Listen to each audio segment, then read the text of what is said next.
What if I told you that one of the most dangerous killers in American history didn't look like a monster, but like someone you might trust? He was charming, educated, and well-spoken, the kind of person who could easily blend into everyday life. And that's exactly what made Ted Bundy so terrifying.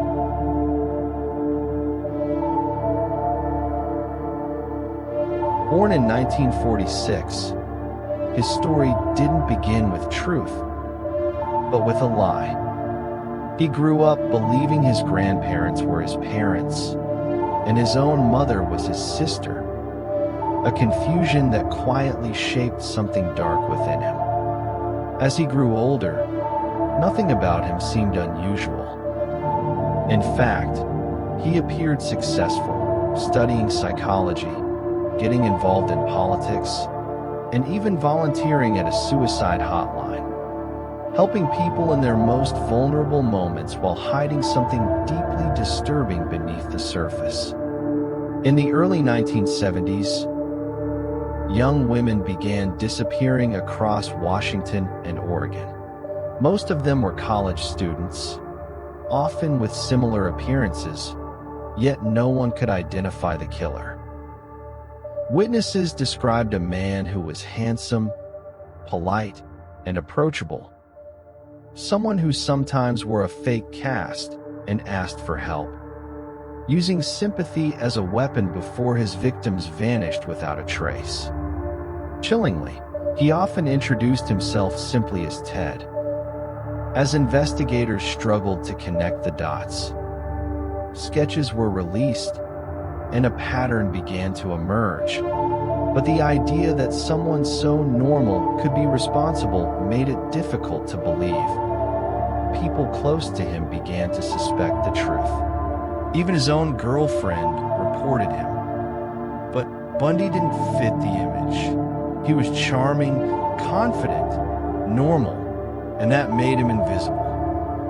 In 1975, he was finally arrested, not for murder, but for kidnapping. Even then, the full extent of his crimes remained hidden. What shocked everyone even more was what came next. He escaped, not once, but twice. While in custody during a court appearance, he appeared calm, as if he was still in control. He saw his chance, and then he escaped from the courthouse window. He was gone. Authorities were stunned. He was on the run. After being captured again, he waited.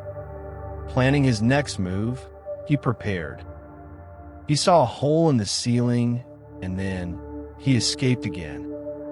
He was gone, walking out unnoticed. Walking out as if he had outsmarted the entire system. After escaping, he fled to Florida, starting a new life. But something had changed. A quiet night at a sorority house, he approached. What happened next shocked everyone. Multiple victims. He was no longer in control. The search intensified. Authorities were closing in. He was still running, until finally he was captured again. This time there was no escape. His trial became a national spectacle, televised across the country.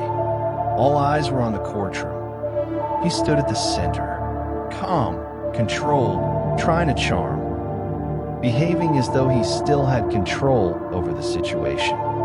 At the center of this story is a woman named Carol and Boone. While the world watched the trial in horror, seeing evidence pile up against Bundy, Boone saw something entirely different. She believed in him, she trusted him, and most importantly, she stood by him when almost no one else did. Every day, she sat in the courtroom, quietly observing, watching the man she cared about defend himself against accusations that shocked the nation. Then came the moment no one saw coming. During the trial in Florida, Boone was called to testify.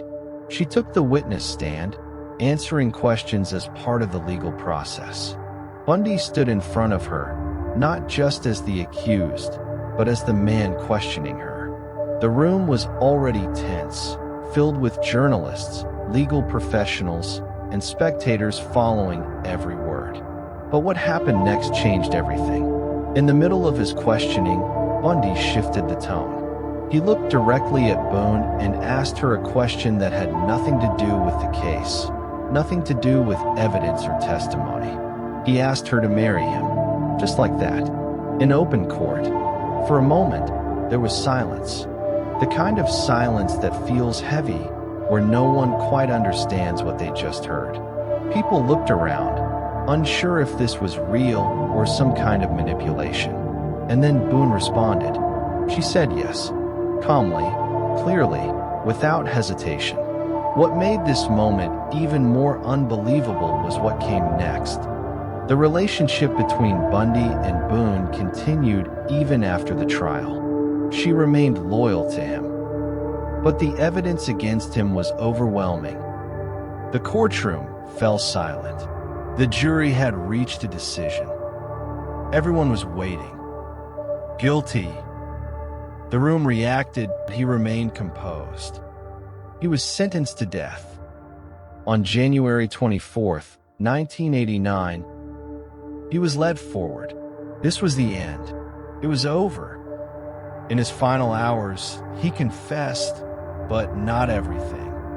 Even in the end, he controlled the narrative, revealing only what he chose to reveal and taking the rest with him. The real number may never be known. Ted Bundy was executed in the electric chair.